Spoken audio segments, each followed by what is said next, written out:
Moment of silence observed there, and yes, we now begin. The Senol final series has arrived for NPLW Victoria.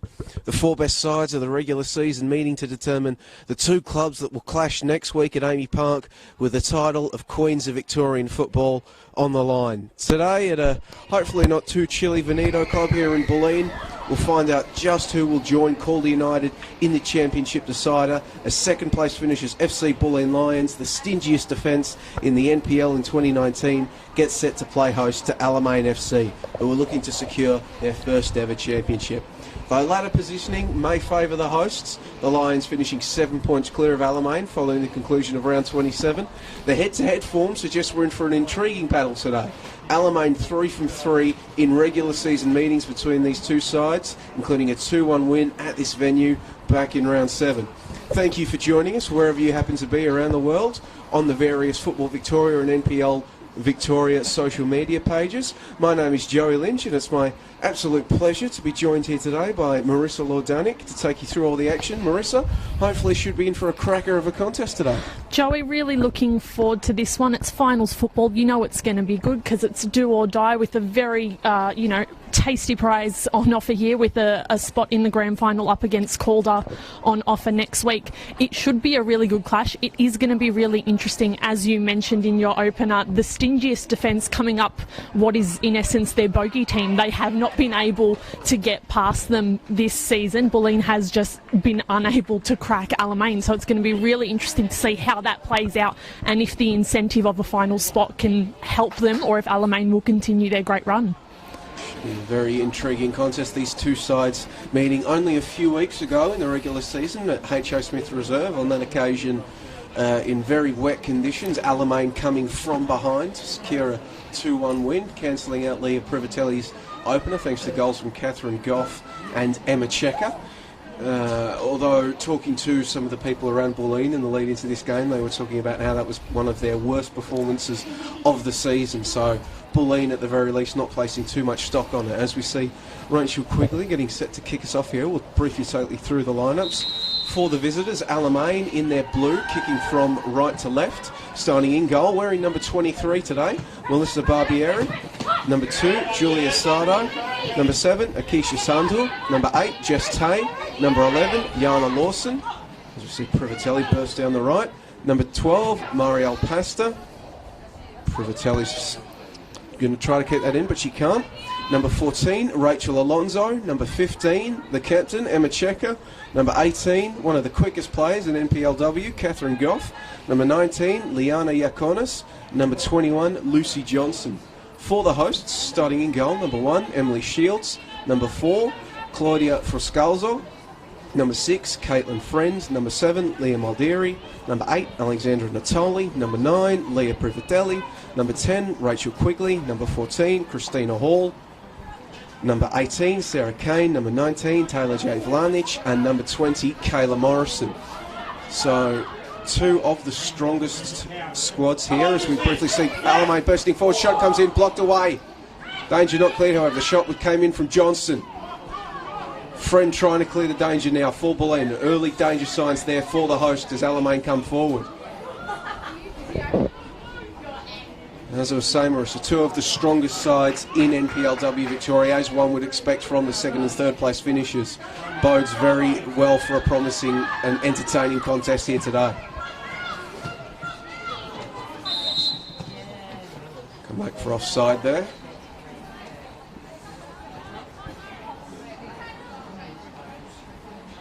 Christina Hall, instantly recognisable thanks to the neck gear that she sports in these cold environments. Exchanging words with Privatelli as Goff tries to kill the ball down and she'll play it to Sandhu, but Sandhu can't keep it in.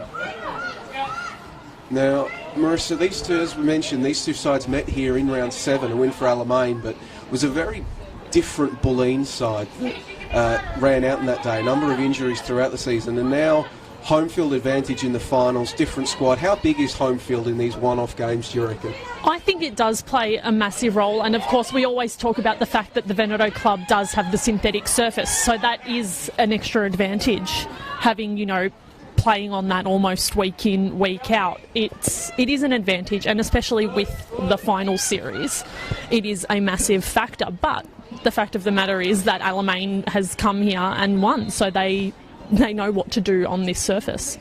As you see, a big clash there early in the contest, neither side giving any quarter. It was Sardo that tasted the artificial surface here at the Veneto Club early. Taylor J. Vlanic making sure she's okay. Looks like she'll be right to continue. And as we kick off here at the Veneto Club at David Burrows Stadium, no rain as of yet, but grey skies overhead. And if we do get some rain, Marissa, that will add another dimension, this wet, slick, artificial surface, indeed. I'm pretty sure the forecast did say rain, so could add a further element of interest to this clash. Barbieri boots the ball long, but it's headed straight back in by the former Kansas Jayhawk, Kayla Morrison. Now Bulleen breaking forward. Friend will get the ball out to Privatelli out there on the right. Once again, Privatelli just can't marshal the ball in time, and it will go out for a Barbieri goal kick. Privatelli, who did get the better of Sandhu in their meeting last time out at H.A. Smith Reserve, nipping in front of her marker to steal the ball away and open the scoring in the first half for Bulleen. We'll see how she goes today as we see her applying the pressure that forces Alamein to put the ball out for a Bulleen throw-in. Well, Derry gets us restarted.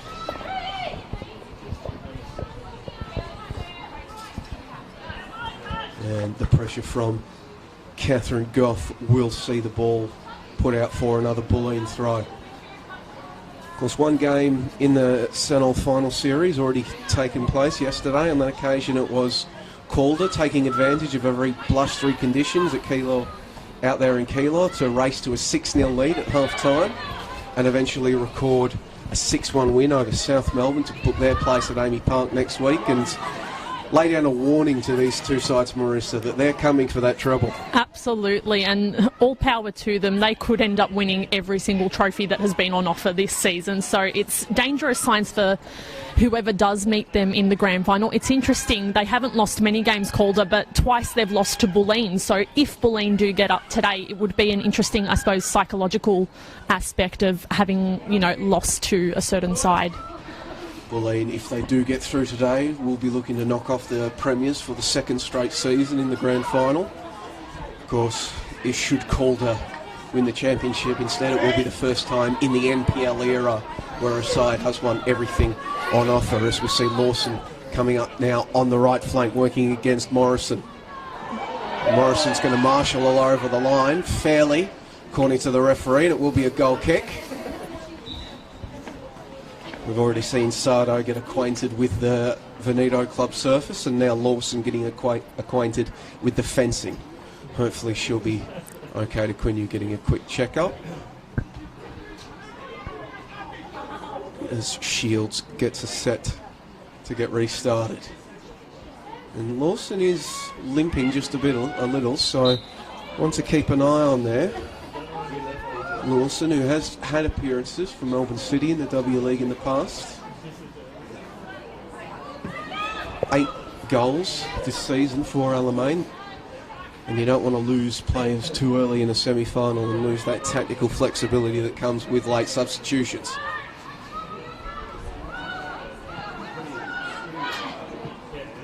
Hall's pass there is picked off by Goff. Goff, she's on her own. She's going to try to get to the byline here. Now players arriving, but Goff on the angle, maybe forced to go for goal, but it's gone out of play. But Goff there showing her speed and awareness to nick in front, and maybe a slow start there from Bulleen. They need to wake up, Marissa. Yeah, a little bit, because you cannot allow someone like Catherine Goff, we've mentioned her speed a few times so far, to be, to have any sort of loose balls, because she will pounce on them.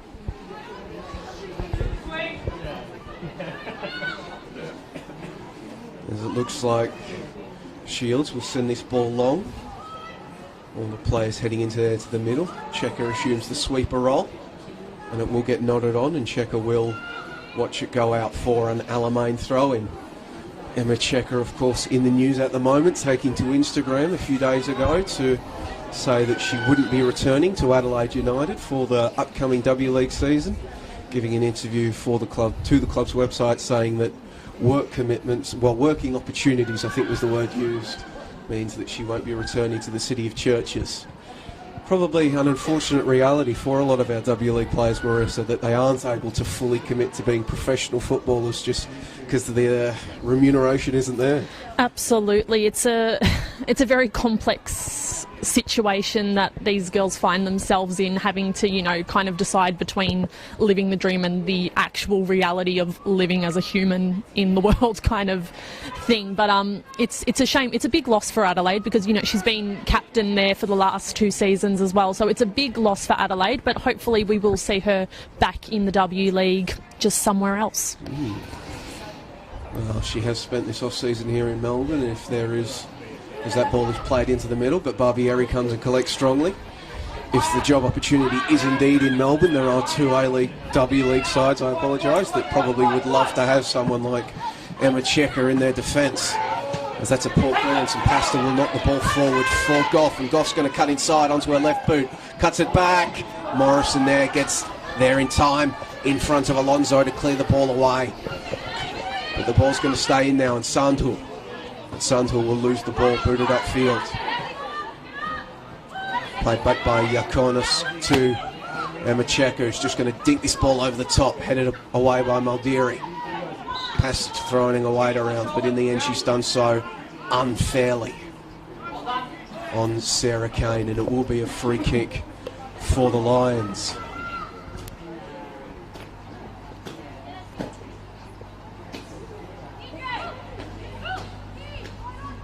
Of course, Checker, one of 2 Matildas in this Alamein lineup. Melissa Barbieri really needs no introduction. Matilda's legend, Hall of Famer here in Football Victoria, keeping goal for the visitors. Checker, of course, a 3-time Matilda. It's Goff trying to work the ball away from Maldiri, but Maldiri's bustled through with it. Coming up from the back, and she turns and plays the ball to Privatelli. Privatelli working against Sandhu, but Sandhu does well initially, but Privatelli comes straight back, fighting for the ball up both sides. Maldiri copped a knock, but didn't get the free kick. Kane to Morrison. Morrison loves to run forward, but a touch lets her down. She'll get another go here. In the end, opts not to play the ball to for Skulls-on, goes back to Shields. Plays it out to Mazzoli. You see Alamein immediately coming up with their press, forcing Shields to go long, and it's headed back in by Alamein. Very competitive start to the contest here, and eventually it is Hall that wins the free kick and takes it quickly, giving the ball to Kane. Kane, she's got Vlanic on her left. Works the ball to Quigley in the middle instead. Quigley to Friend. Friend's touch takes her backwards. Back to Morrison, but immediately the pressure comes up from the Alamein defence, and they're forward once again. Sandhu puts the ball over the top, trying to get Goff to run onto it, and Goff is going to get there not just in time. Morrison heads the ball back. But Alamein really bringing the heat in these early stages, Marissa. It's a really good tempo and pace to the game so far. Long may it continue. Yeah, Quigley tries to turn the ball around her marker, Tay, but loses it. But Alamein, in turn, that touch lets them down, and now Morrison has some time to play the ball back to Shields, and Bulleen will reset once again. Shields goes long in the direction of Vlanic, headed back for Skulls-on. That's Morrison, and Morrison just swings a left boot at it and finds the touchline, but more importantly, a bit of extra space. All in the hands of Sardo. Vlanic heads it into the middle. Pasta nips there in front of Kane, and then gets it up the touchline. Lawson's got some time to try to find a teammate. She goes across and was looking for Goff. It's going to come straight back out. Flicked on by Goff. Bulleen gets a touch on it and deflects it out for a corner, but very, very close to the first goal of the game there from Alamein. Furious tempo in this one in the 13th minute of play. Alamein pressing for that all-important opener.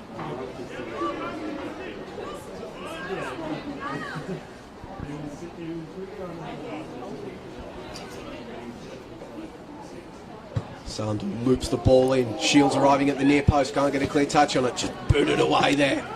And now Privatelli will knock it down. And Privatelli's going to try to run into space, but a strong challenge comes in from Sardo.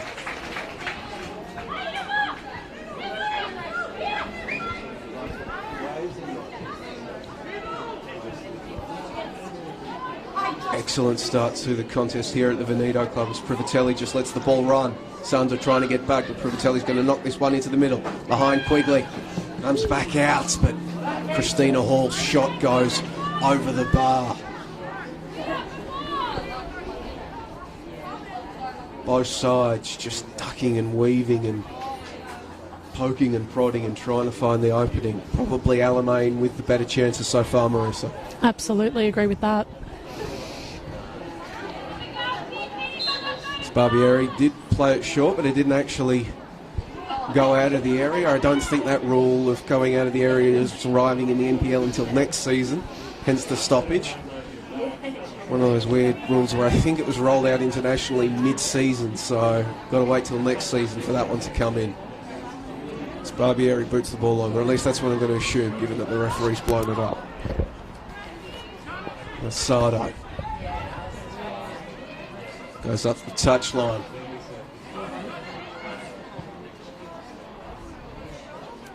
Bulleen put it out for another throw-in. Pasta doing well to turn there and trying to keep it in, just unable to do so. She was looking for Lawson, but instead it will be a throw-in for Claudia Frascalzo, title-winning defender with Calder United, who played the bare minimum of games this season to qualify for finals after numerous injuries throughout the campaign. Very handy addition for the finals campaign. Checker has some time to look up and scan the field, and she's going to try to play it through to Goff, but it's picked out by Maldieri. Sandu coming forward, and Sandu's going to give away the free kick on Liam Maldieri.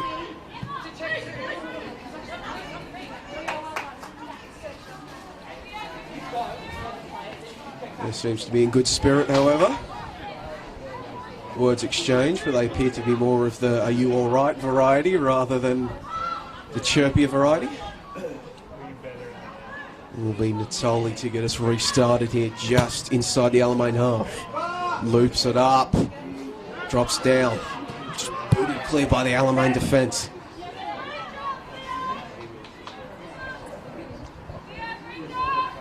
And Alamein throwing. So just over 15 minutes gone here at the Veneto Club. As you can probably see on the scoreboard in the backgrounds of your picture, score remains FC Bulleen Lions 0, Alamein FC 0. Second semi-final of the Senol final series.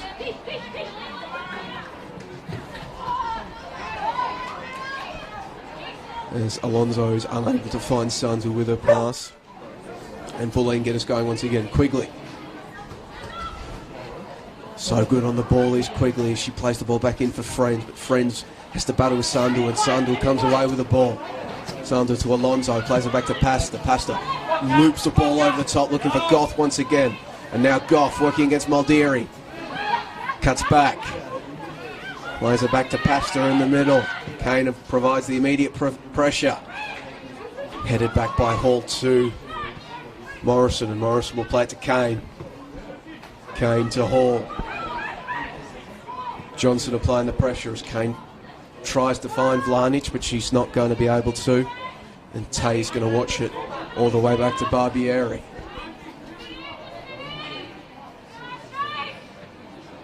As we see, just not the cleanest of touches there from Sandu as Bulleen get us going once again. Maldieri gets it back from Friend. Turns Goff and gets it back to Friend once again. Fierce pressure from Alamein, but that's a nice bit of combination play between Friend and Privatelli. Friend puts it in across the field, looking for Vlanic. Vlanic heads it back for Hall. Hall finds Frascalzo on the left. Frascalzo, though, can't keep it in. And just, it's been a furious opening to this game, Marissa, but just a few skill errors from both sides letting them down. Yeah, absolutely. I don't know if that's the pressure of finals, if it's the conditions, even though, you know, they really have cleared up for the most part, I think it might just be the fact that this is a finals game and it really is, do or die. So those little errors, those little second guessings of, your positioning, your passes, your movement can be creeping in. So it's more a matter of fact of it's still a game of football. We know what to do. Just calm it down and play how we know how to play.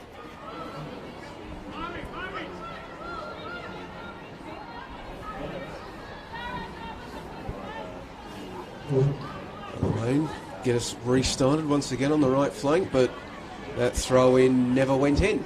So looks like it'll be retaken.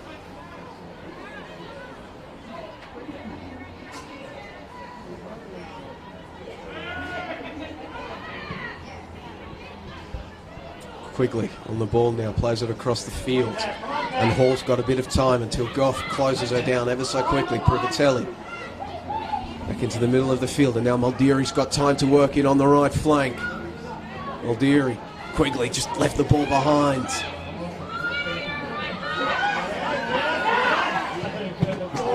Just that ball there from Tay at the last seconds.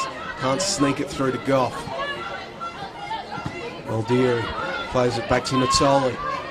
Kane comes under pressure from Alonso. Privatelli trying to turn Sandu. Sandu wouldn't let her. Quigley plays it back to Friend. Friend leaves it behind. Johnson comes away with the ball, but she's going to play it to nobody in particular. Kayla Morrison on the ball now. Bounding forward once again in those long socks. Gets it to Quigley. Kayla Morrison's continued her run. Kayla Morrison, the centre back, but the shot is going to go wide. But Kayla Morrison, from her centre back position, just splitting this Alamein defence and almost opening the scoring there. It was such a good run and she had so much space to run into, just could not get the shot away in the end, but a really nice piece of play from Bulleen. Kayla Morrison, well, she's got 7 goals on the season, does Kayla Morrison, so she doesn't mind a goal, does the American defender. And on that occasion, just really Alamein's marking breaking down as she bursts through. Something to keep an eye on throughout the rest of the game now, because a player the skill of Morrison's will take note of that going forward. Not that she needs much encouragement. Santu. Eventually the ball is going to squirt through to Goff. Now Goff trying to cut inside, but Morrison's going to get across in time. She'll just find the grandstands here. And importantly, a bit of breathing room for offside, but not for long. Sandal gets us restarted. Hall bursting through there, winning the ball, and a free kick in the end. Johnson with the foul, and Johnson's going to get a bit of speaking to. And I think that was the referee saying the next one's going to be yellow.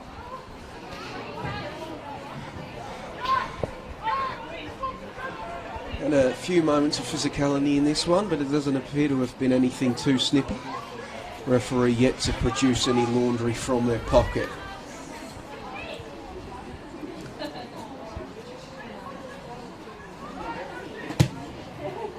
Tolly gets us restarted, was looking for Hall, but it's going to sneak out to Vlanic on the left flank, working under pressure from Sardo. Forced to be played back to Friscalzo, and it has come off Sardo, so Bulleen will retain possession on this left flank. Friscalzo is looking for Hall, but it's headed clear. Vlanic content to watch the ball roll over the line for another Bulleen throw-in.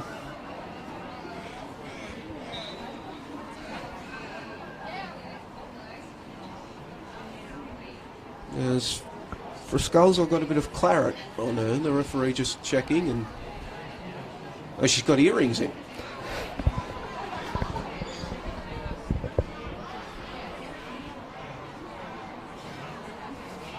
And I think maybe Kayla Morrison did too, and just took hers out and kicked them over to the bench as well, or is she wanting to take the throw-in? Well, rather unique stoppage in play there.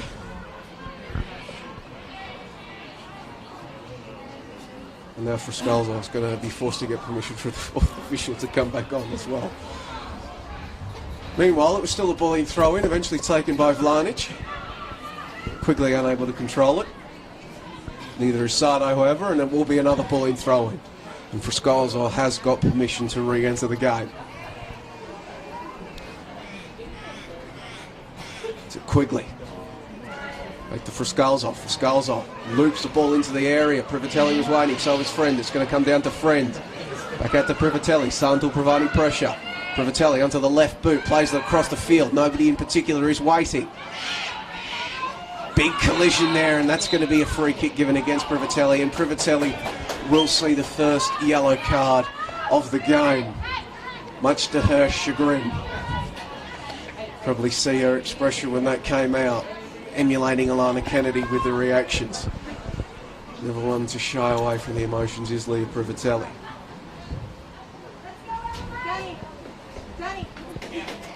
The game settling into a bit more of an equilibrium now, Marissa, after that furious opening? It does appear to have settled, and both sides are kind of... They've almost lost the edge that came with the franticness and the fastness of those opening 15 minutes. I think they're better for it in the sense that it's a bit cooler in the play, but yeah, interesting to see how they can kind of regain the fire perhaps without the franticness. We have seen on a number of occasions both sides, well really some of the best attacks that both sides of these sides have come on the broadcast side. Alamein working through Goff on the left and Privatelli on the right for Bulleen, as we see Friend get the ball to Hall on the left flank. She'll loop a ball in. Quigley is arriving. Quigley gets a touch, and Quigley's going to open the score here at the Benito Club in the 25th minute of play. Look at them get around her. Arriving late at the perfect time was Rachel Quigley, Bulleen's leading scorer in the regular season, and she's put her side up 1-0 here in the semi-final. It was a beautiful ball in from the left flank, and it really was centimetre perfect to find Quigley. It was that awkward kind of thing where Melissa Barbieri couldn't come out and cleanly grab it, so Quigley was there. All she had to do was stick a boot out and get it into the back of the net. That's her 23rd goal for the season for Bulleen. She's one of the top 5 scorers in the league, and it's a deserved 1-0 lead to Bulleen. Indeed, with that goal now, we'll briefly pause here as Goff comes in, Shields come out, Goff's got the ball around him, and Natoli at the last seconds, playing firewoman was Natoli. That could have been disastrous. The speed of Goff getting to the ball before Shields, and we almost had 2 goals in 60 seconds there. Alamein could have provided the perfect response. The shot from Goff perhaps needed just a bit more power to, propel it past the oncoming Natoli, but a great stop from her. Now the corner kick comes in, no rest for the wicket as that ball's going to come out to the back post. Checker was waiting. Very similar position to the goal she scored against Bulleen a few weeks ago. Couldn't make proper contact. Danger not cleared. Well, it will be cleared now as Quigley gets on the ball, and she's going to get the ball to Privatelli here on the left flank, and Privatelli has some room to work in if she can get around the challenge of Sardo, but no. Sardo, picture perfect sliding tackle and come away with the ball. To the cheers of the Alamein fans here is now Pasta. She's going to look up and try to get the ball to Alonso. Bit of miscommunication there, and take a breath everybody, as it'll be a Bulleen throw-in.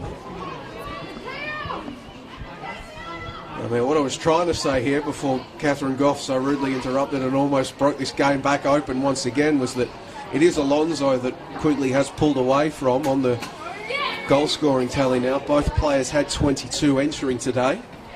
Quigley now on 23 if one combines regular and finals.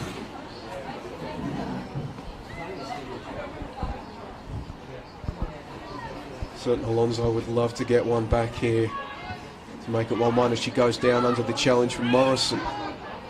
Goff coming in to apply the pressure. Morrison just boots it forward for Friend. And Friend just plays the ball into space. Checker getting across as Vlanic tried in vain to chase the ball down.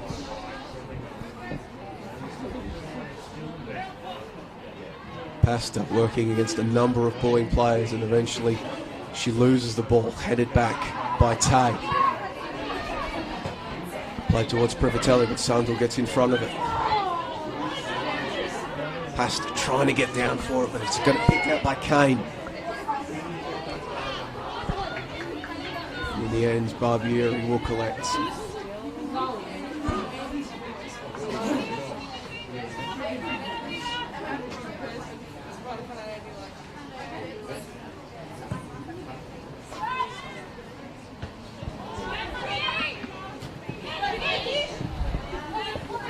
Privatelli working at Sandel once again. It's been an excellent battle here earlier. Sandel steals the ball and plays it forward, headed away by Morrison.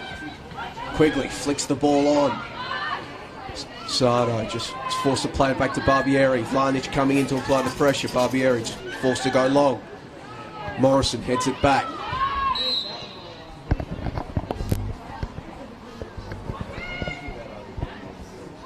Will be a Bulleen free kick.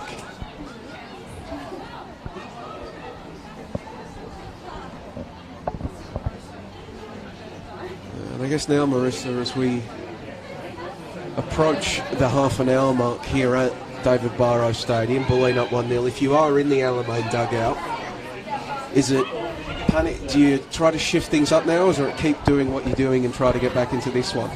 I think it's definitely a situation of just continue what you're doing, because what they have been doing for the most part has been really threatening, especially with Catherine Groff down this left-hand flank. So I think there's still enough game time to, you know, not go and reinvent the whole wheel in hopes of finding something. There's still plenty there on offer, just perhaps a bit more precision in the passing. As we see another ball played down this left flank for Goff. Goff keeps it in, cuts back inside onto a right boot, plays the ball into the area, just played away by Kane. Headed forward by Friend, but it's then picked out. Then the long-range effort does come in from Liana Yakonis. However, relatively straightforward save for Emily Shields. She'll just put it on the turf for Natoli. Well, Deary just here, she was calling for Privatelli. Pressure arriving from Yakonis. Eventually the throw-in will find Privatelli, who's once again one-on-one with Sandel, who's stuck to Privatelli like glue in these opening 30 minutes. Tay got her head on the ball. It's going to eventually fall to Checker, who gets it to Barbieri. Barbieri's got time, all the time in the world really, to look up and decide what she wants to do with it, and in the end what she wants to do is go long, but it's going to be headed back by Morrison. Ball chests it down. It's Johnson that gets in there, and now Johnson's going to play the ball out to Goff again, but Goff this time unable to time her run, much to the chagrin of the Alamein fans to our left, and will be an offside for Bulleen.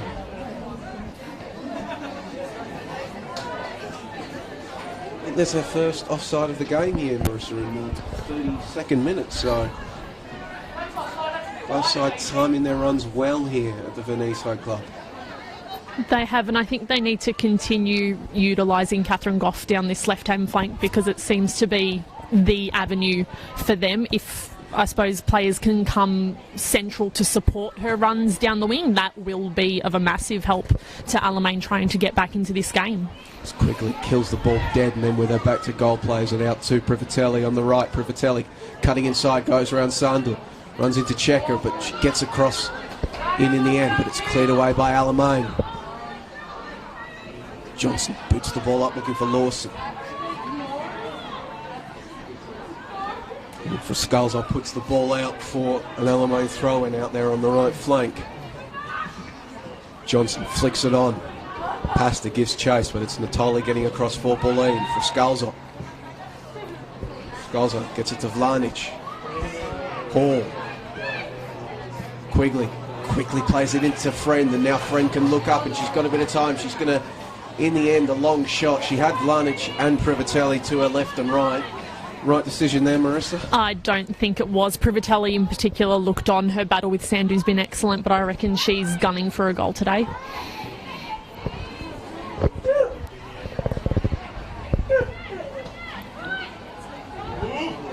As the greyhound in front of our broadcast position, joins in the cheering. Ball comes out to Goff on the left flank. Before she cuts inside onto that right boot once again. She's going to get the ball to Alonso, but Hall gets across to steal the ball from the Alamein striker. Quigley now. Nice shot by Tay. Eventually Bulleen get the ball forward to Vlanic. Vlanic to Friend. Friend rides the challenge. He gets it back to Vlanic. Privatelli is in the area. Vlanic is going to try to find her. Sandel lost her footing at the crucial moment, but no danger as the cross was too close to Barbieri.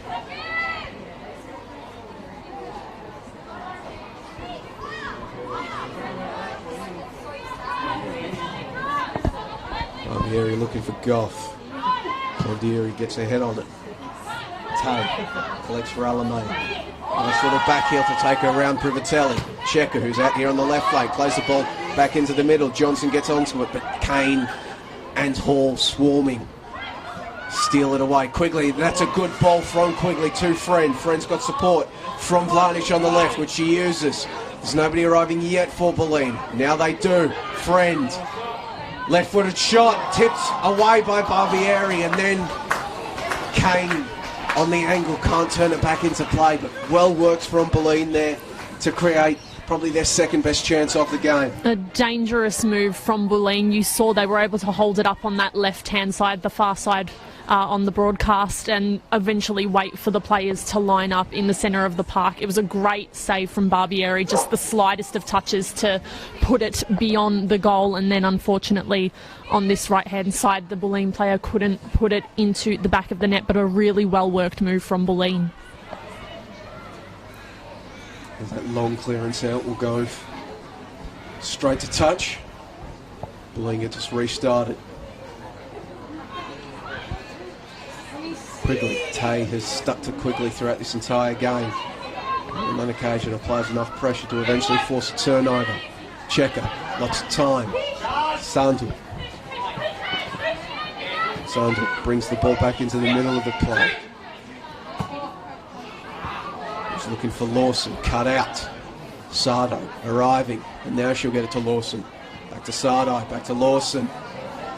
Players arriving in the middle for Alamein. Ball is eventually played across. Cut out by Natoli.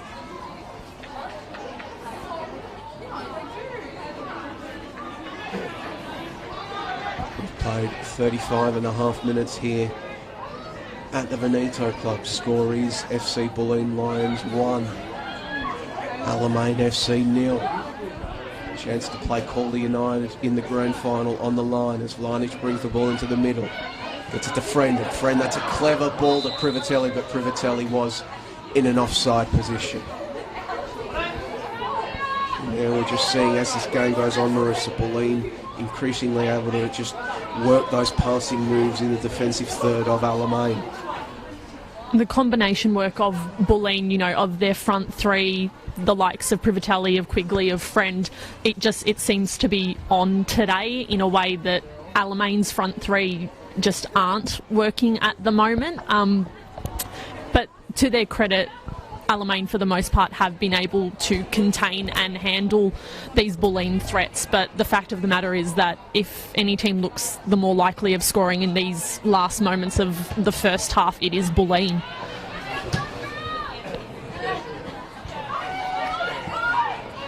Past it, gets the ball out to Goff on the left once again. Goff, again she's trying to get in, but this time Natoli nips across. Puts the ball out for a throw in deep on the attacking left flank of Alamein. Long throw into the area by Goff, comes straight back out to her. Sandel loops the ball in towards the back post, headed back in, but that's going to be a relatively comfortable collection for Emily Shields in the Bulleen goal. She'll just boot this ball long for Privatelli to chase. Sandel comes away with it. Now Sandel's going to play the ball over the top for Goff, but Goff's not going to be able to chase that one down. And there will be a Leah Maldieri throw in.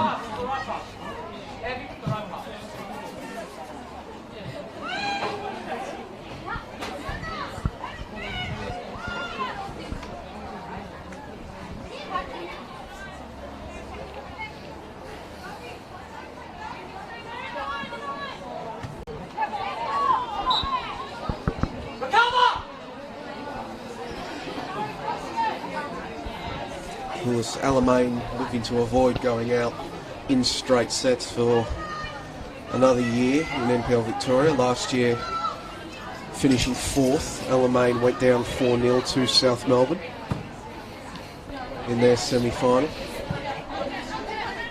Whereas Bulleen defeated Calder United 4-0 in their semi-final away from home before going on to upset South Melbourne 3-1 in the grand final.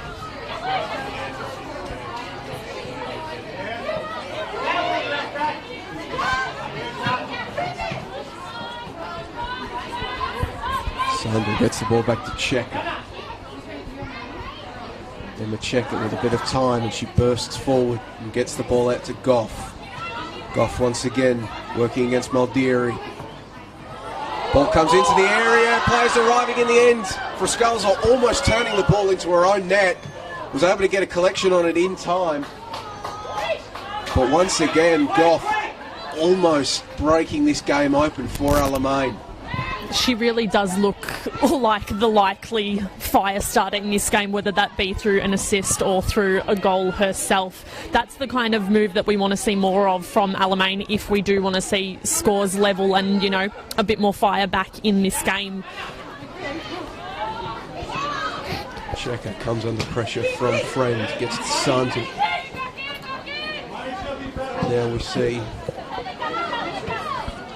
Friend, who had been playing maybe as a bit more of a 10, but now in these last few passages of play has been sneaking forward to apply a press on Checker.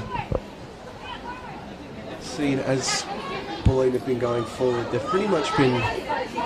Sandu has been man-marking Privatelli, and Tay has been man-marking Quigley, so... Checker given licence to roam here for Alamein. Once again, you can see Tay getting across with Quigley and Checker in the background. There's Alonso on the ball now. She'll play the ball forward. Vitoli gets in the way. Goff trying to steal the ball away from Maldieri, but Maldieri well aware of the danger of turning it. But her pass finds nobody in particular. Checker's got time. As I think it was Catherine Goff or Alonso screamed out, there was three of you there for Alamein.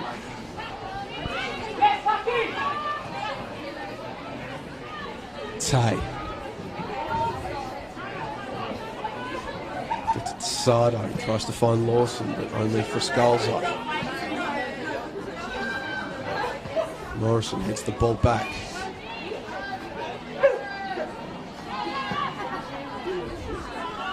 Vlanic trying to flicker the ball on, but it's picked out.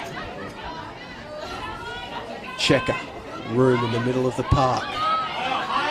Checker looks up and plays the ball into Goff. Goff now has the overlap with Sandu, which he tries to use, but Maldieri gets there first. Maldieri will then just put the ball in the break basket of Sandu, and it'll bounce out for an FC Bulleen Lions goal kick. Under 4 minutes remaining now in the first half here at the Veneto Club. Score remains Bulleen 1, Alamein 0. Rachel Quigley turning in across from Christina Hall to give the Lions a 1-0 lead.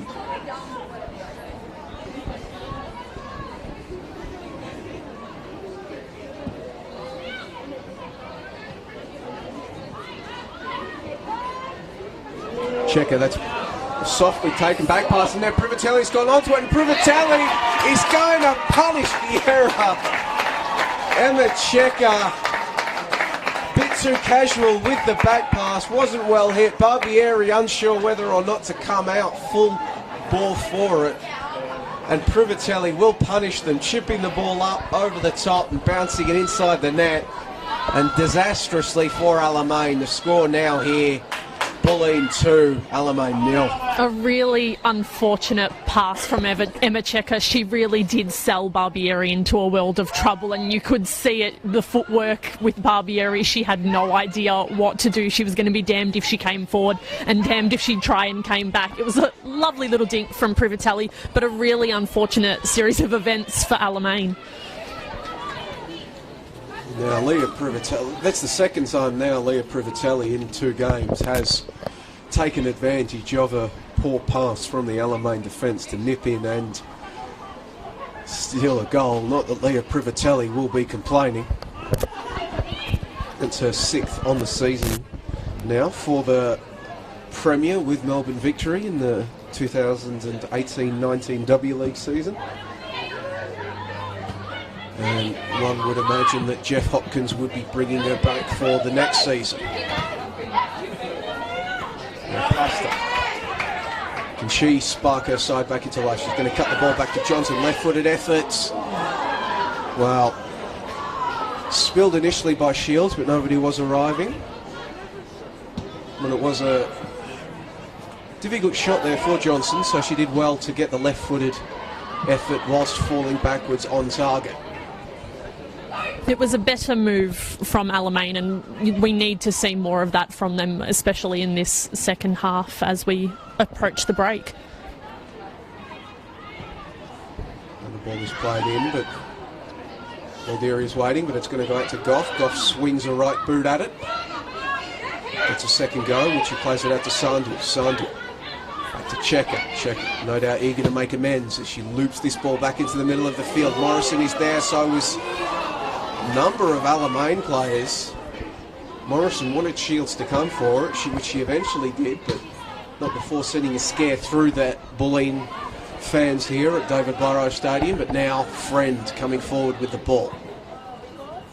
Looping the ball over the top, looking for Quigley and or Privatelli, but it's picked out by Tay. Tay comes under the pressure from Friend. Forced to play the ball back into the middle of the field, but now Vlanic just nicked in and stolen the ball. Friend, Quigley, back to Friend, just left the ball behind, and now you can see what Privatelli was doing. Vlanic just goes across the face, but took her out of position, and Alamein can counter. Goff.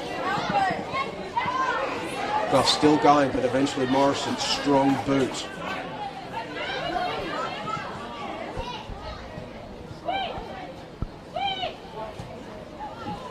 Alamein, slow it down, check it to Tay.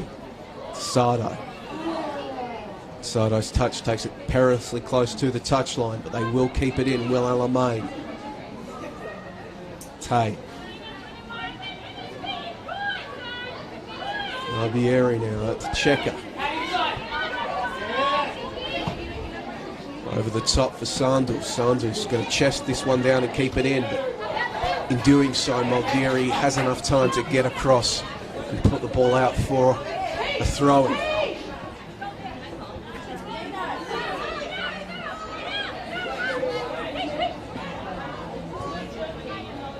Ball was intended for Alonso, but she just let it slip under her boot. And Maldieri will put it out once again.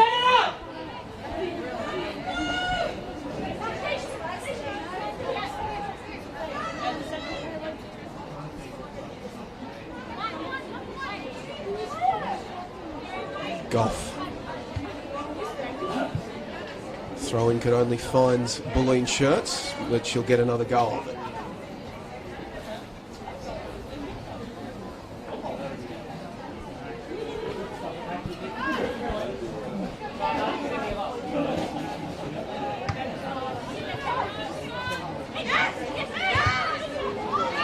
Privatelli nips across and steals the ball from Sander, looking for Quigley, but Quigley, Tay was coming and Quigley probably had given up on it, which was why she probably, her touch let her down when it did come to her.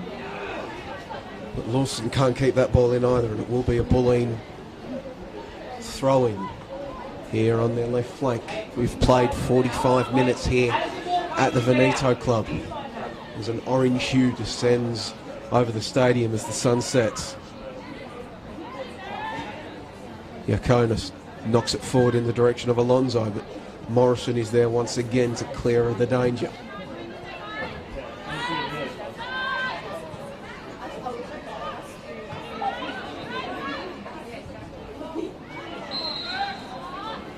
Got a healthy shove from Friend on Pasta.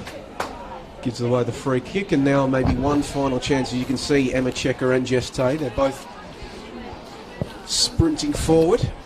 This one final roll of the dice in the first half for Alamein.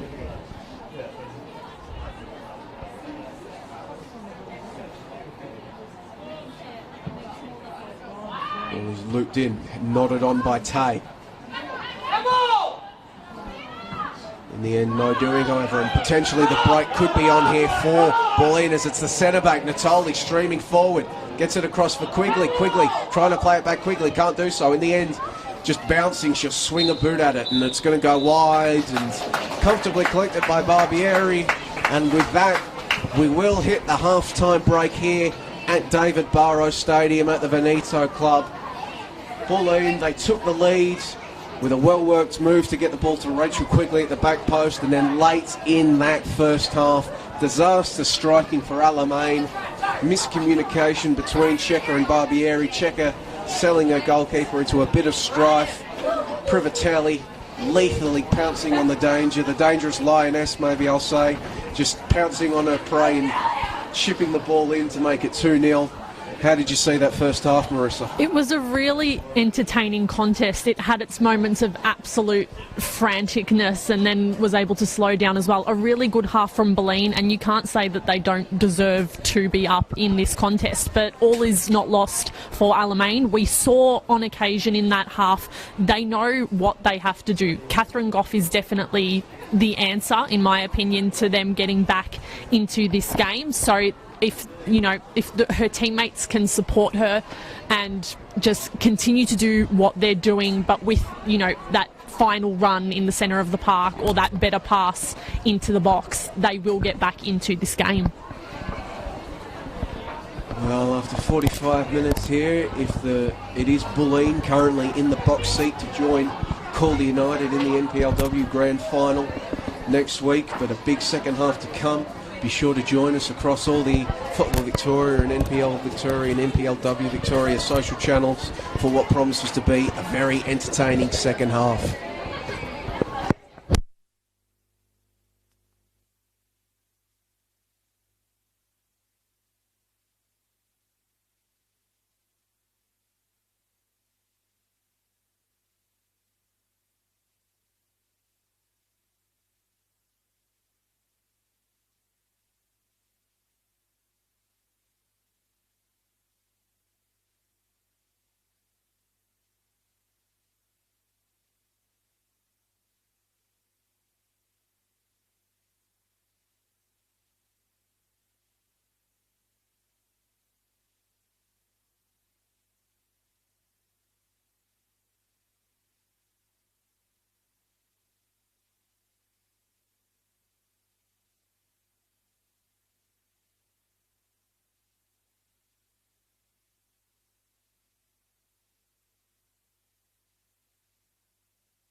Welcome back to the Veneto Club for the NPLW Victoria Senol Final Series, the second semi-final between FC Bulleen Lions and Alamein FC. The score here as we get set to begin the second half is Bulleen 2, Alamein 0. Goals to Rachel Quigley and Leah Privatelli in that first half, giving the hosts a two-goal buffer heading into the second, whilst, well, as you might notice on your screens here, during that second half break, we did have a burst of very heavy rain come down, so the surface will be very slick heading into the second half as Alamein get us underway. My name is Joey Lynch. Thank you for joining us for the second 45 on wherever you are around the world on the Football Victoria, NPLW and NPL Victoria Facebook and YouTube channels. I'm joined by Marissa Lordanic here, and Marissa, well, it's 2-0. Is Alamein still in this game? They absolutely are still in this game. We saw glimpses of what they can do in that first half, and a lot of that centres around Goff, who is now on the right-hand flank. I really do think she is the key to Alamein getting in this game. She's lightning quick. The balls keep coming to her, so it's more a matter of Alamein, the rest of her teammates kind of stepping up and supporting the good work that she is doing and allowing her to continue doing what she's doing. And for Bulleen, you've got a 2-goal buffer heading into the second 45. What do you do? Do you keep doing what you're doing, or do you shift more to containment? I think they should keep doing what they're doing. There's still too much game to be played to, park the bus and just, be defensive and protective. But if the scoreline stays as it is and we get closer and closer to the end of the game, it wouldn't surprise me if there is a little bit more of a foot on the brake rather than the accelerator. As we see Kane come away with the ball in the midfield, and she's going to put the ball out looking for Scalzo on the left flank, or maybe it was Vlanic, but it's gone in between them and gone out for an Alamein throw-in taken by Sardo. Gets the ball back and plays it to Checker. Comes under pressure from Friend, who we talked about it just before half-time, Marissa, about how Friend was applying the press to Checker, because it really seems as though we were talking about it at half-time. Alamein, they've come out and they've got, they're man-marking Privatelli and Quigley with Tay and Santo. And how do you think that's working for them? It does appear to be working. It's two absolutely fascinating contests as well. But the fact is that although Quigley and Privatelli do have that immediate pressure of the opponent, the other Bulleen players aren't as marked and are able to get in and do things. As we now see Sano with a free kick here on the right flank. Checker and the White have gone up to provide a bit of height as the ball is eventually floated in. Big pack forms, but guess who? Kayla Morrison with the header to put the ball away. And much like Alamein, who have Checker as more of maybe a sweeper, a freelancer across that defensive backline, really Natoli and Morrison for Bulleen. They're really, neither of them are man marking Alonso for Alamein, are they, Marissa? So they're really snuffing out a lot of these Alamein attacks. Yeah, it appears that the way Alamein are pushing forward is through Goff, and Goff is more often than not on that flank, but there's no one coming through centrally. So although Goff is able to sometimes beat Mulderi, that's been another really fascinating contest, Natoli, by virtue of having nothing on in the centre, is able to cut across and double mark Goff and completely, snuff out attacks from there. So Alamein needs to apply that pressure, I suppose, centrally to kind of force... That's going to be a booking there from Yakonis, coming in late and collecting her opposite number, Vlanic.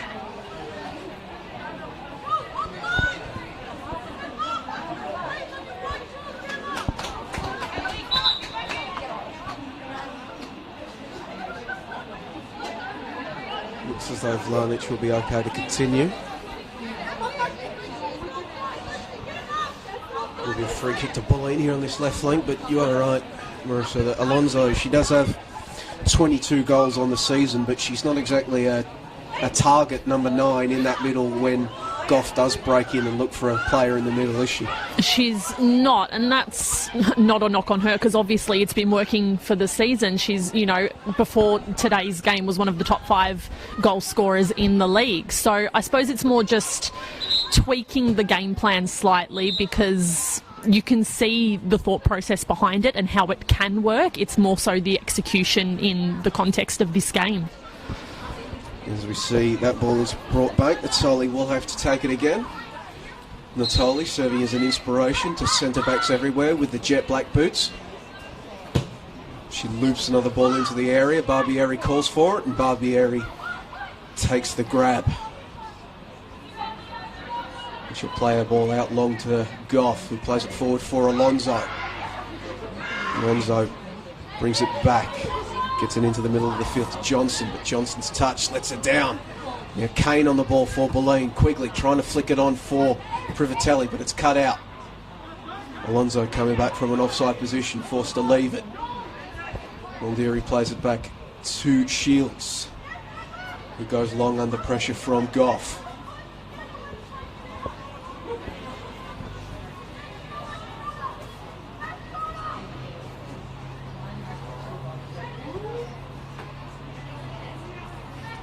Privatelli now, bit of a heavy touch. Tay nips across to knock the ball clear.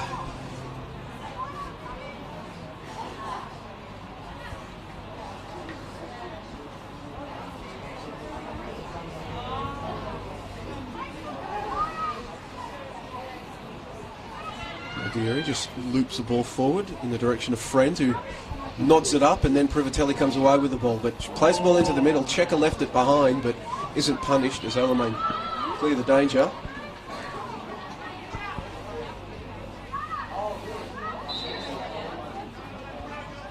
As we see, substitution getting made. Limping slightly is Lawson, perhaps indicating why she is departing. She will be replaced with Taylor Schneider, who has 8 goals on the season. The former Arkansas State Red Wolf entering the fray.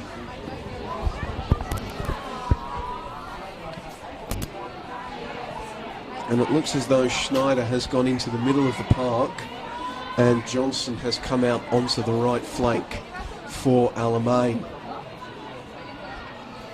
It's Goff battling down there on the left flank. She's going to win her side a corner kick.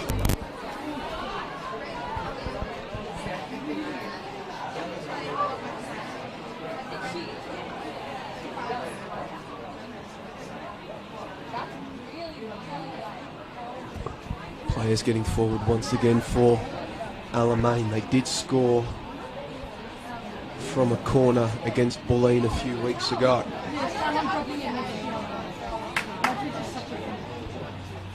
Players break towards the near post. Ball comes in, punched away by Shields. Danger isn't clear. Players arriving. It was Schneider there. Checker gets a shot in, blocked away.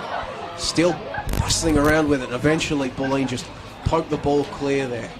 And you can see that was, Marissa, a set-piece move designed for Checker, making the run to the near post, just couldn't arrive in time. It was a great corner in from Sandhu, really, really good weight on it, good trajectory on it. Shields seemed to be flapping around a bit, but kept it out, which is all you can ask for your keeper. And then there was a little bit of chaos in the box, but nothing doing for Alamein.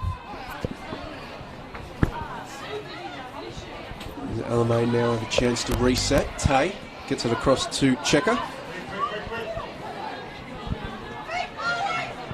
And Checker will try to thread a ball through, but it's cut out by Kane.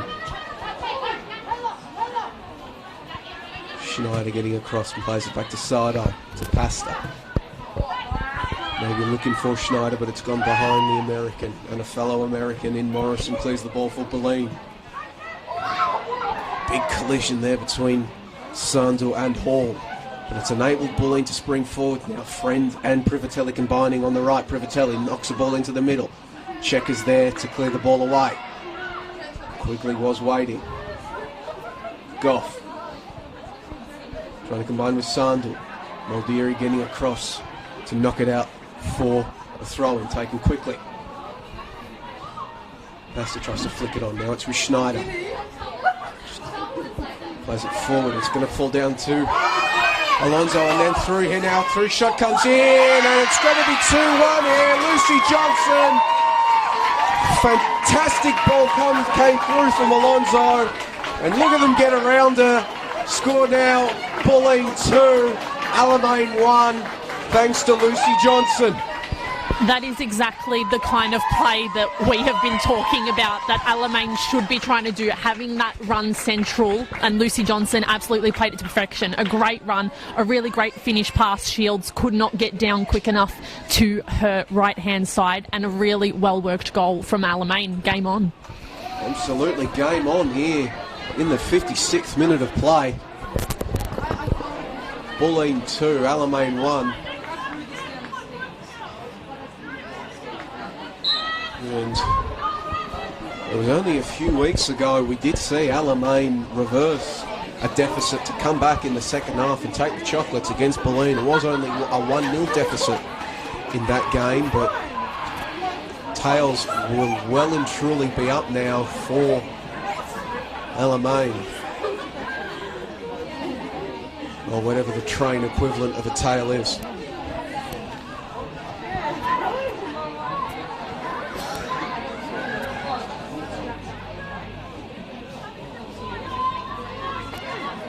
Hall loops the ball into the area, but there's nobody arriving, and Barbieri was awkward in the end, but she gets out and collects the ball.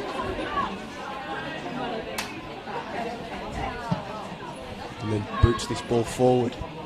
Schneider underneath it, just kind of tunneled underneath Hall, but in the end the free kick will be given against Christina Hall.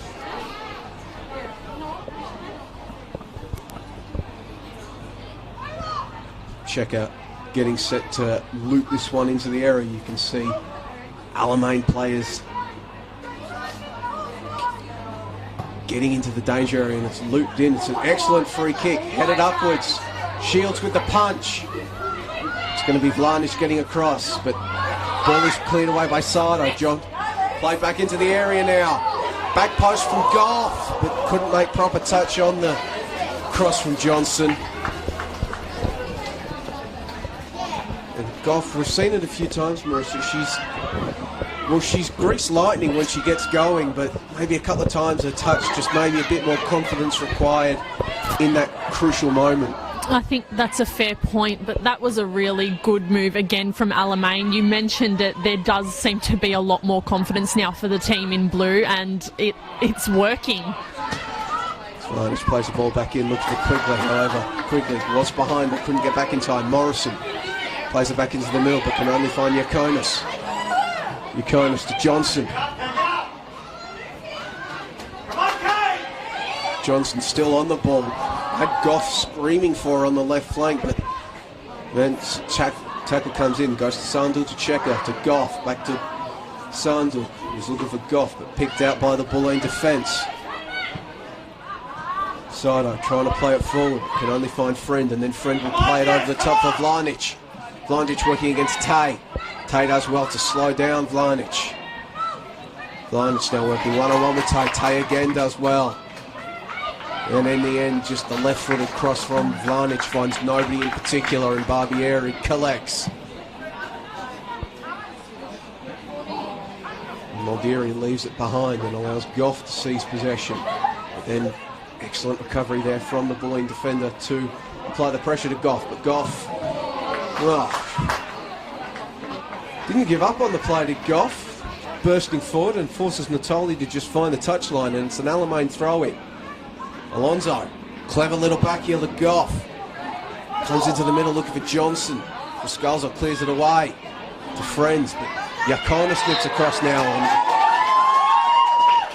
And you can just, the fire is now well and truly inside Alamein. They fancy this game, Marissa. Absolutely, and I suppose that's the beauty of what a goal can do. It really does lift the confidence. Will be interesting to see who Sardo aims for, assuming she is the one to take this free kick. Gets a bit of advice from Alonso, and then Alonso making the run over to the right flank, trying to draw out a Bulleen marker. In the end, it's ignored. Sido just chips it up. Eventually, it's straight at Shields, and this time Shields doesn't fumble. Had to be strong with her hands, and she was. Now Quigley looking for Privatelli, working against Sandhu. Sandhu's going to get there first. She's going to try to marshal the ball over the touchline for a goal kick, which she does. Strong defending from the Alamein left back.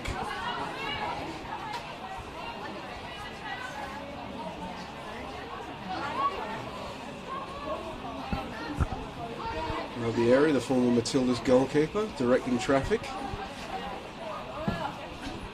And then goes long with the ball in the direction of Schneider, who just nods it forward for Alonso. The confusion between her and Johnson. But it will be, Alonso will be brought down by Hall, and Hall receives her final warning. Sardo. There's a lot of room in there on the right flank, does Sardo. Plays the ball into the area, headed away by Natoli. Hall there. Comes under pressure from Alonso.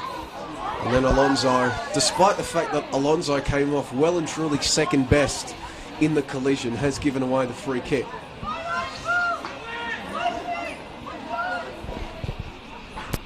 Bulleen now, you think, just needs to kill this tempo for a little bit, do Bulleen? Just take the fire out of the Alamein boiler, if I can use another train metaphor. You're a big fan of the train metaphor for this game, aren't you? Well, their half-time, when their huddle after half-time, apparently they break with a choo-choo, do Alamein. That was amusing, I will give them that.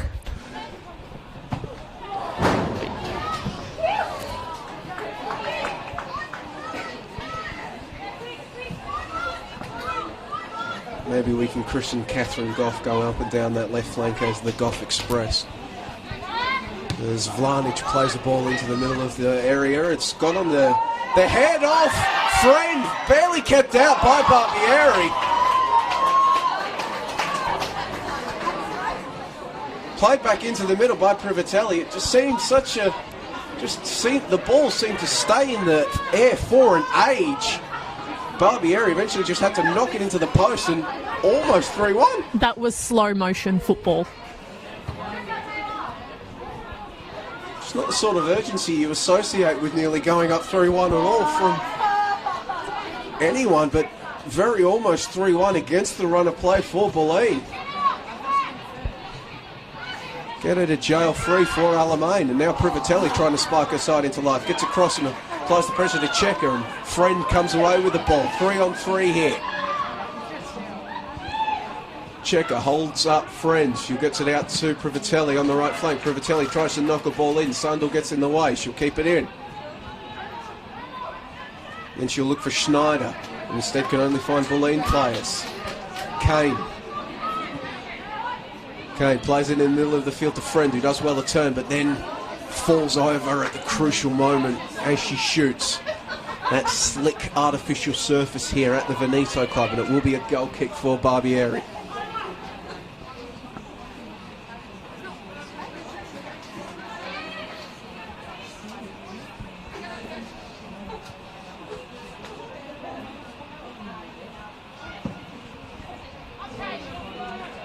Big booting effort from Barbieri, but it's headed straight back in by Hall. Quickly flicks it back over her head. Gets it to Kane. Kane trying to play the ball in for Friend. Friend is through, but a fantastic one-on-one save from Barbieri. Low and to her right to keep it 2-1. That was a beautiful ball through to Friend and a really great shot as well. But Barbieri, that's the class and experience of Barbieri to get down there and make that save. Now Schneider. Ball was played onto the right flank for Sardo, but Sardo's not going to be able to keep it in. So Scalzo watching it all the way.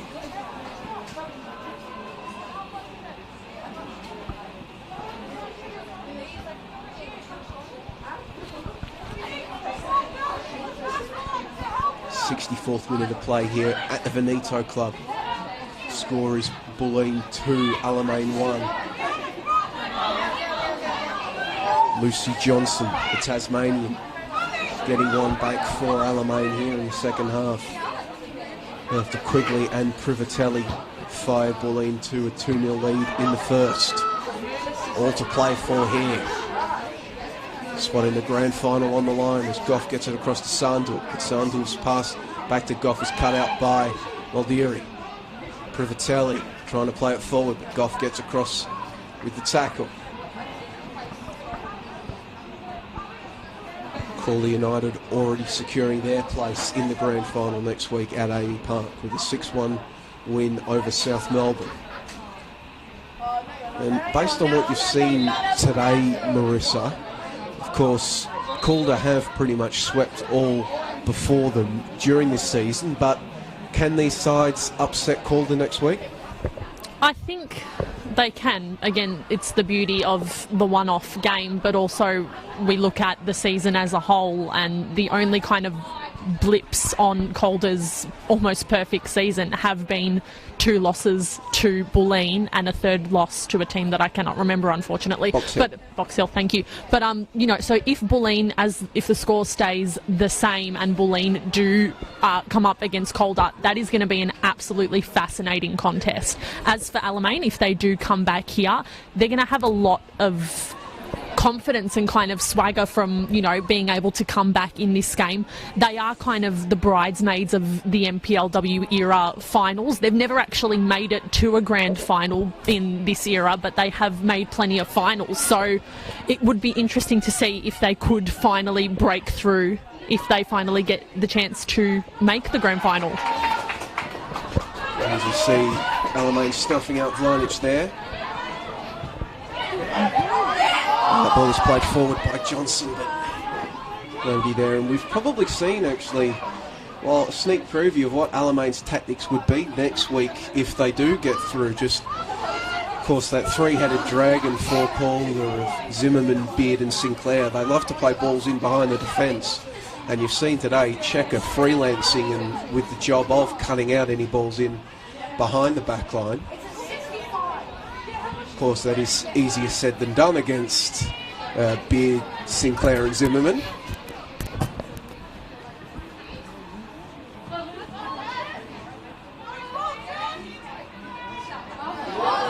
Well done there from Johnson to bring the ball in on the right flank. She's been a very dangerous presence out there ever since moving over there with the addition of Schneider. Started the game in the middle of the park, did Lucy Johnson. Vlanic comes away with the ball now. Gets it to Quigley. Quigley just pass back for Vlanic. Forces Vlanic to go back to Morrison. She'll go back to Shields, will boot the ball long, and then Checker freelancing in that role. Gets across and gets it forward for Goff. Goff working against Maldieri. Maldieri, strong challenge to put the ball into touch. Here Barbieri screaming, we've got to keep pushing, we've got to win this game. It was played into the middle, but there's nobody waiting there. Natali picks it out, but pressure came in straight away from Pasta. And the desperation still remains there for Alamein.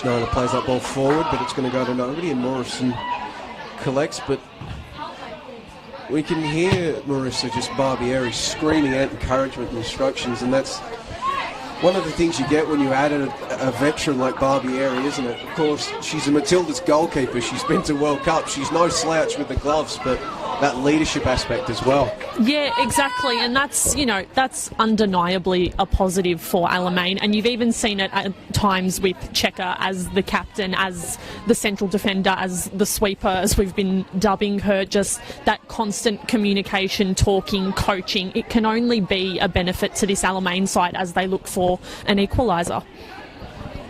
Now they'll be forced to defend this throw-in on the right flank, comes into Privatelli, but Sandul does very well to pressure the Bulleen right winger. Force the ball out for a throw-in. We've seen one substitution made so far. Jana Lawson coming off for Taylor Schneider for Alamein. Bulleen yet to turn to their substitutes bench. They've got Tessa Sandiot, Margot Robin, Kelsey Zafaridis, Francesca Yamano and Emily Golzan still waiting to enter the fray. Alamein still have Caitlin Roberts, Freya Croker and Anna Pearce-Barlow that they can add to the contest should they so need it. Konis loops a ball up on the right flank for Johnson. Johnson just flicks the ball behind her under pressure from Morrison, but Friend is going to get there to pick it out. Under pressure from Yakonis, she lays it off for Scalzo. And Bulleen will have a throw in their defensive third.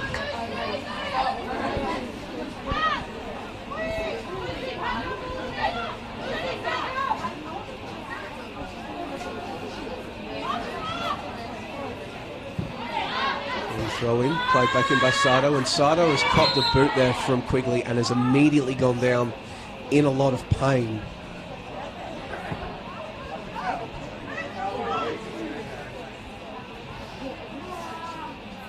Once again, I don't think there's anything malicious in it.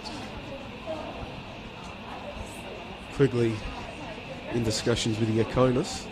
Sato looks as though she's cut the knock, and cold and wet conditions here, those always doubling the pain of those collisions, don't they, Marissa? Absolutely. It was not a good sound from Sato. That was probably the more distressing part of it than the actual incident, but she seems to be okay. Hopefully she is. Sucking in the big ones is Sato, just in front of our broadcast position here. Maybe biting down on the jersey as well. She's going to try to run this one off, although we can see Alamein's bench has sprung into action in the case where she won't be okay to continue. Julia Sato tasked with the job on Taylor J. Vlanic. So Vlanic, Melbourne City winger, you're not going to want to be... Not that Sato is a passenger by any stretch of the imagination, but if she is injured, you're going to be recalcitrant to leave her on an island out there against Vlanic. I'll be back.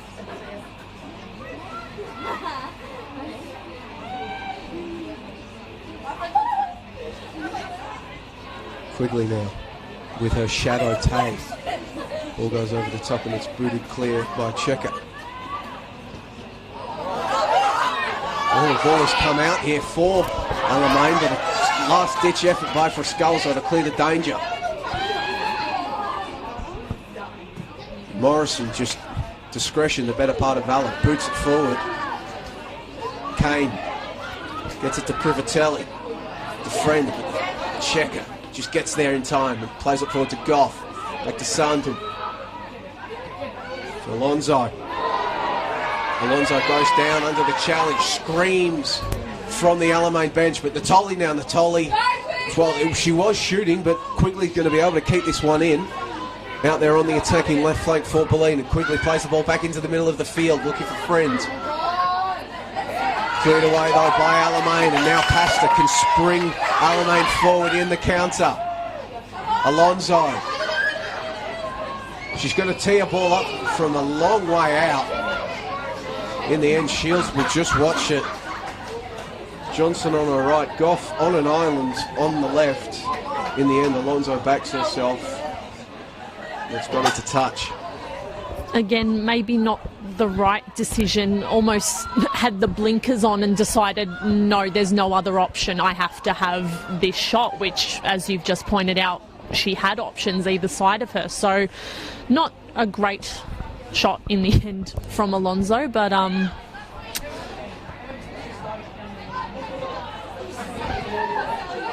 Alonso once again chests the ball down, and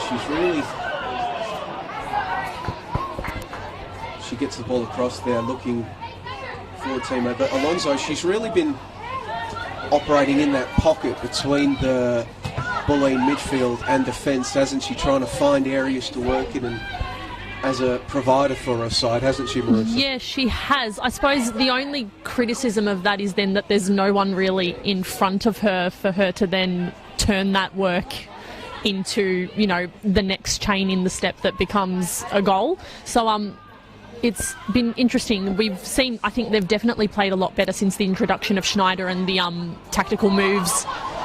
Now Alonso gets another chance. She's going to be able to turn here, and she's going to get it across to Johnson. Johnson shoots, Shields.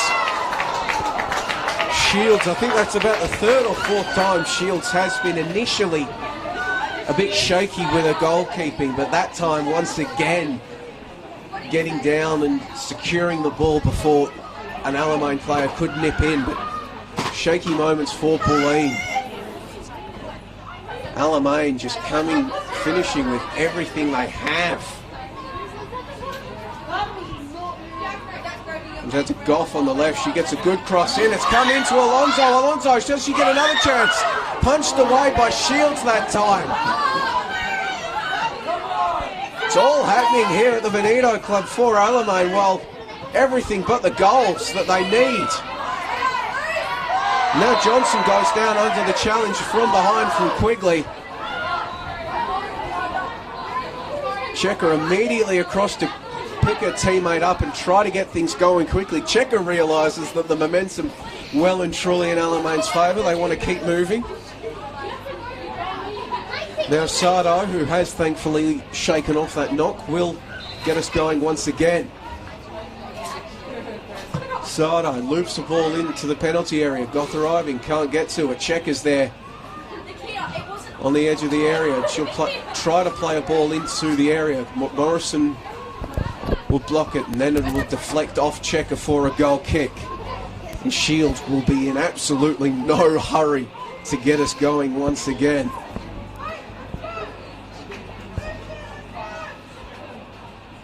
And for all our talk in this game, Marissa, about Alonso really not being a target striker, she almost turned in the cross there that would have tied this one up. It was two really great moves from Alamein, and exactly the kind of, I suppose, movement and style of play that we've been begging them to kind of play out. So more of the same if Alamein do want that equaliser.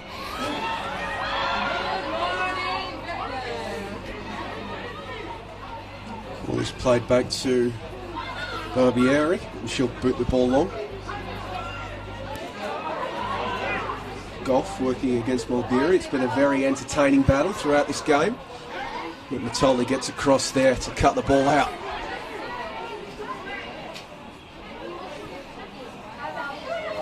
Checker now in a bit of space.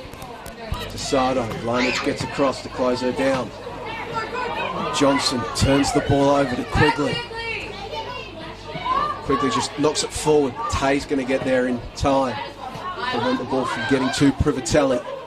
Privatelli, whose goal is the difference between the two sides. Quigley and Privatelli scoring for Bulleen in the first half. Johnson answering back for Alamein in the second. Score remains here in the 78th minute. FC Bulleen Lions 2, Alamein 1. Spot in the grand final against Calder United at Amy Park next week on the line.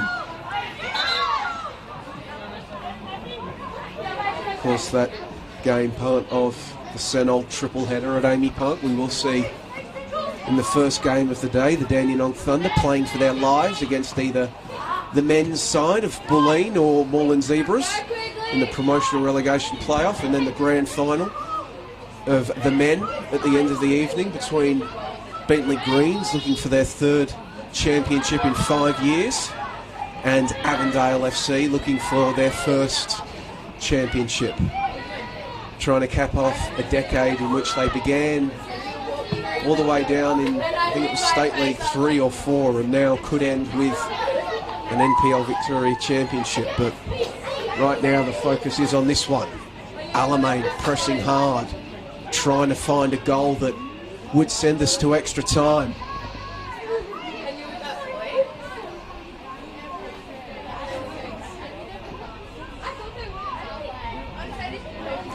Do you think that's why we haven't seen the substitutes coming on, maybe trying to keep players fresh or extra time in mind? It did enter my mind, to be honest with you, but I can't see the fact that Bulleen is up and they're the ones that haven't made the substitute yet. That doesn't seem to add up, but I think they perhaps need to make one just to either really kill this game off or to protect the lead that they currently have. As we see now, the a substitution getting made. It will be quickly departing. She will be replaced by Emily Dolzan, a long-time member of Bulleen, coaches the junior side here.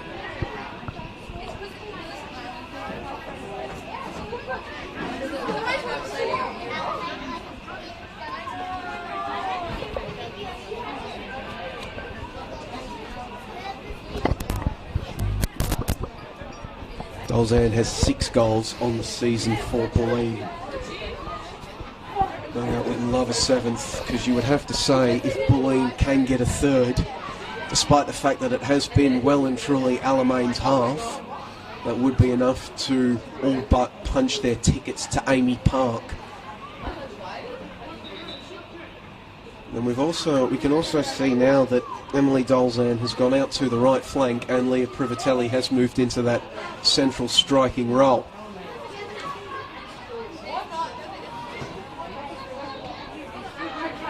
Be interesting to see whether that means that Tay now moves on to marking Privatelli, or we see a more fluid back four for Alamein.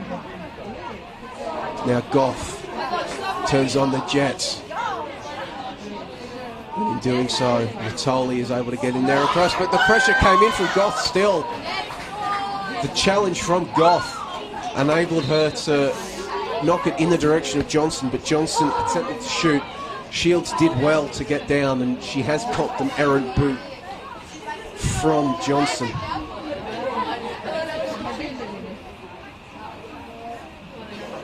And that is not what you want if you are Bulleen. Shields, I mean, everybody that has followed NPLW Victoria will remember the performance that Shields put in against South Melbourne in the 2018 Grand Final. But looks like she will be okay to continue, thankfully.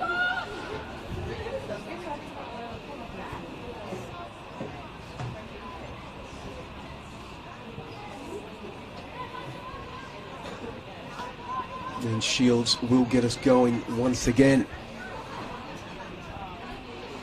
And just looking at the backline for Alamein, it looks like Tay has moved into man marking Privatelli.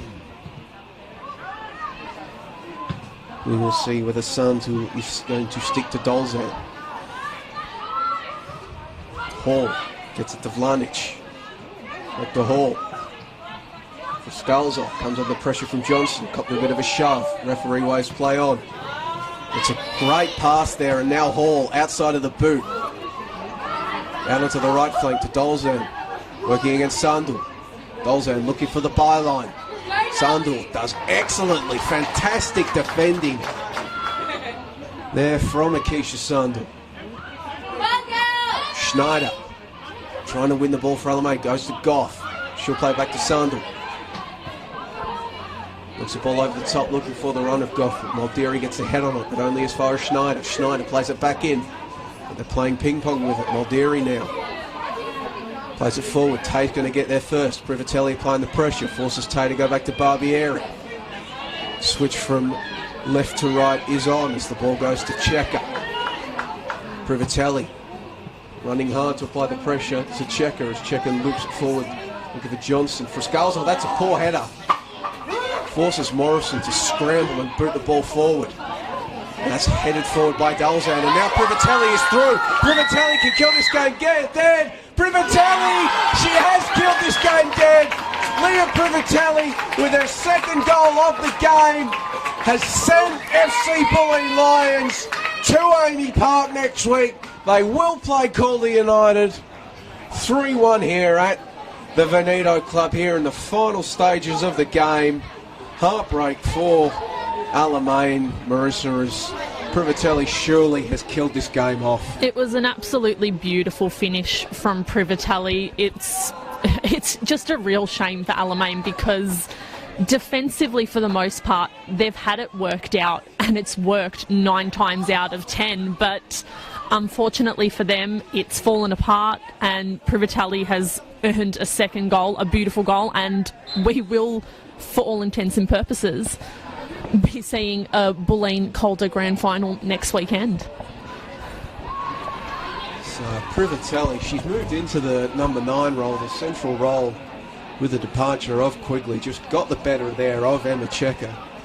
Melbourne Victory versus formerly Adelaide United. Melbourne Victory coming out on top.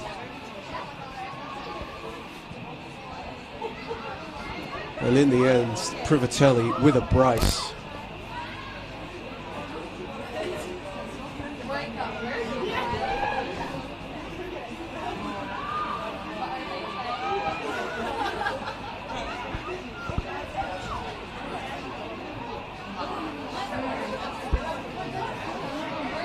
Alamein working on their attacking left flank, that will be a Bulleen ball.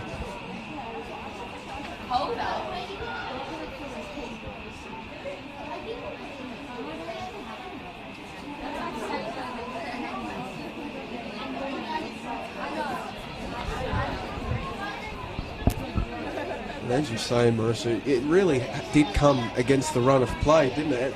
The addition of Schneider in the middle of the park and moving Lucy Johnson out to the right flank really shifted this game's momentum entirely. But one quick break in transition is all it took. I don't think we can undersell just how good that move was, bringing on Schneider and then the kind of moving of the magnets in that front three, because Alamein have really dominated this half and have looked the more likely. They've had really good bursts of momentum and just haven't been able to capitalise on them. Now for Scalzo, will slide across and get in front of Johnson.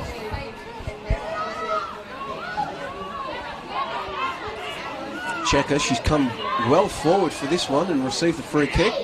Plays it back to Sardo. Sardo into the middle. Morrison across once again. Boots the ball clear.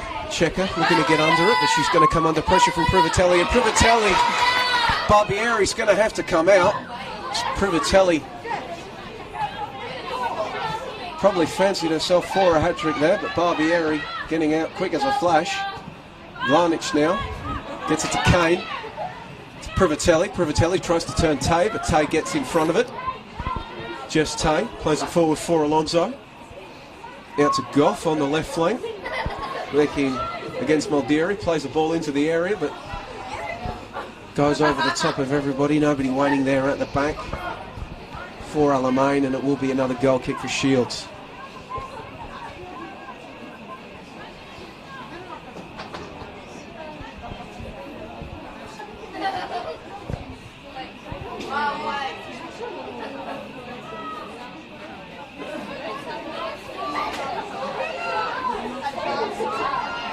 And it looks like Shields will be sending this one long.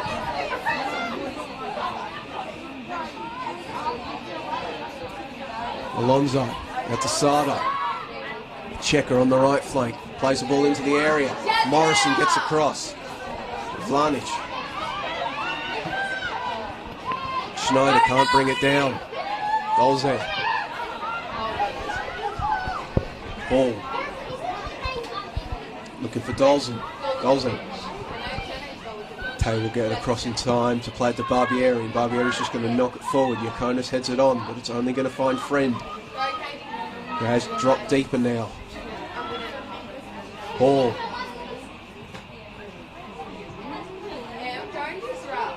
Picked out by Yakonis. Tay.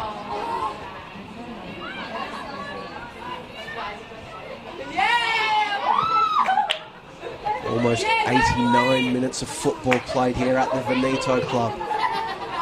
Score is FC Bulleen Lions 3, Alamein FC 1. Privatelli, as you just saw, driving the dagger through the hearts of Alamein. Maybe if I was to use a trade metaphor, throwing water on the boiler. I'll stop there.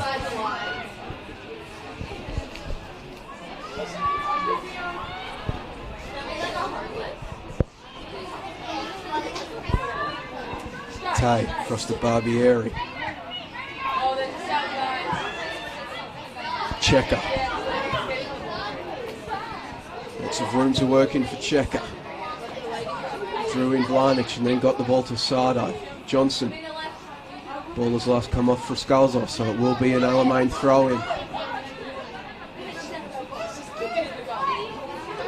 Johnson loops the ball in there. Alonso is waiting at the back post, but it's going to beat her. And it looks as though Johnson has gone down with a bit of cramp. Good sportsmanship there from Vlanic to help her out.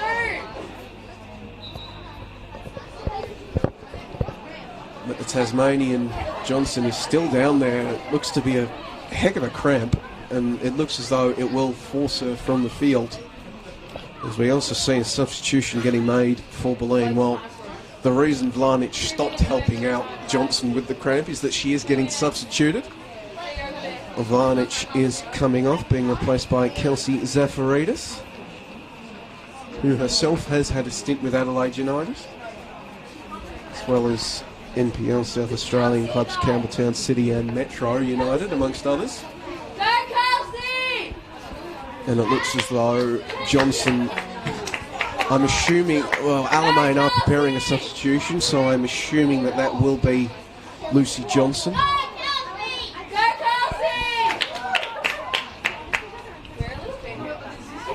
Will be Johnson coming on, as we've also, we are now in the second minute of the 2 minutes of time that was added on. Whereas, unfortunately for Johnson, she's just going to have to get helped off by Emma Checker onto the sideline.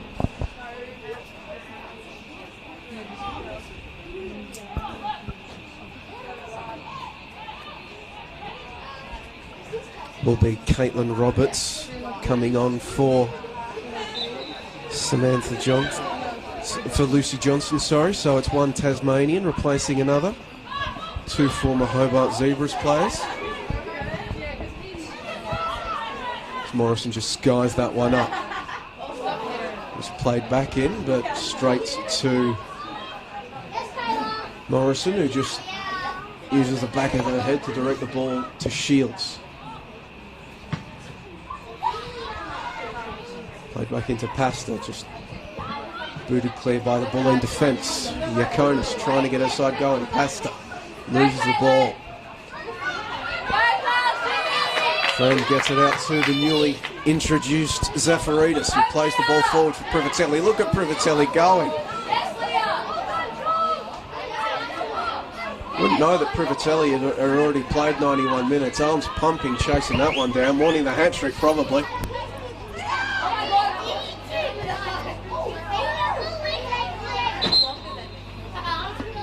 We're also seeing Bulleen getting set to make another substitution, and it will be Privatelli departing.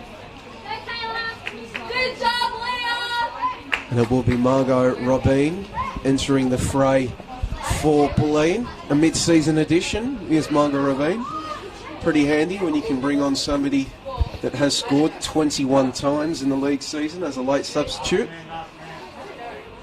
Robin joining from Bayside United mid-season. 5 goals in 8 games since joining the Lions.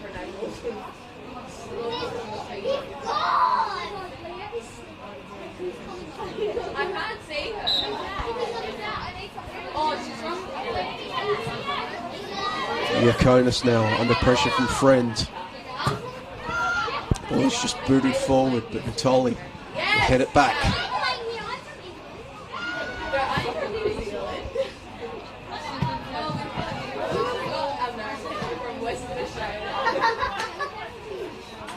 You can also see Alamein have gone to a back three now. Sandal moving into the midfield.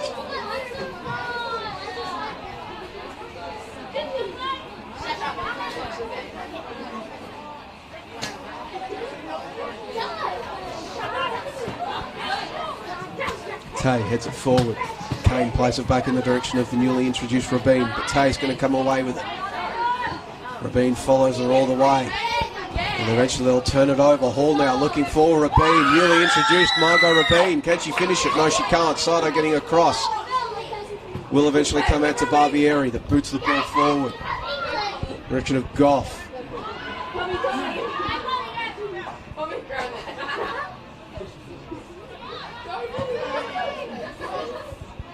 Barbieri back out to Goff. Comes under immediate pressure there from Christina Hall.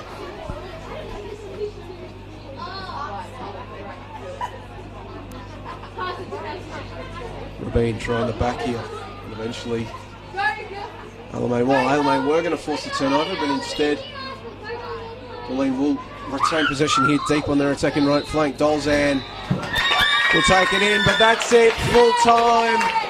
The 2019 NPLW Victoria Grand Final is set. It will be Bulleen advancing to Amy Park next week to take on Calder United in the Grand Final. 3-1 victors here in the second semi-final. First half goals to Quigley and Privatelli. Alamein were able to get one back through Lucy Johnson and had momentum in that second half, but Privatelli, ever dangerous Privatelli, striking late to seal the game. And Marissa Bulleen advancing to their second straight grand final. It's a big congratulations to Bulleen, as you said, a second straight grand final, the potential to go back to back coming up against Calder. They were just really clinical. Alamein did very little wrong defensively all day, but when they did, Privatelli mainly was there to absolutely punish them for it. It was a really solid performance from Bulleen. There were heaps of momentum shifts between the two sides. Alamein really in that second half came into their own. The tactical changes worked. They got their goal. They were in the contest, but a few defensive errors really cost them. And now we look forward to what is set to be an absolutely sensational game between Calder and Bulleen next weekend. Absolutely. So to be sure to join us next week for that one. As I said earlier in the broadcast, part of a big triple header coming your way. Stay tuned throughout the week to the Football Victoria and NPL channels for some big announcements coming out around that one. But for now, the final score here at David Barrow Stadium at the Veneto Club. Glory for the Lionesses of Bulleen, 3-1 victors through to the grand final. I've been Joe Lynch, joined by Marissa Lordanic for this one. Thank you for joining us. Final score here, FC Bulleen Lions 3, Alamein FC 1.